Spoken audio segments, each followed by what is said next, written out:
Hallo Leute, ich zeige euch heute, wie ihr eine ZIP-Datei erstellen könnt mit einem Kennwort über das Terminal. Zunächst benötigen wir die Datei, die in eine ZIP-Datei reingemacht werden soll. In dem Fall habe ich hier einmal das Bild. Zunächst gehen wir auf das Terminal. Dann müssen wir cd Desktop machen, damit er auch die Datei auch auf unseren Desktop dann legt. Als nächstes haben wir zip-e und dann nennen wir die Datei test.zip. Dann einen Moment, nur ein Punkt. Test.zip, genau. Dann nehmen wir die Datei, schieben sie rein, drücken auf Enter. Er fragt nach einem Kennwort, dann geben wir 1, 2, 3, 4 ein. 1, 2, 3, 4. Und wir sehen eine ZIP-Datei, die er direkt erstellt hat.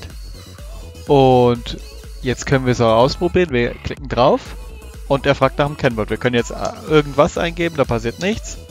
Wenn wir jetzt einmal das 1, 2, 3, 4 eingeben und auf OK drücken, öffnet er einmal einen Ordner und da sehen wir die Unterordner und das Bild, was wir eben hinterlegt haben.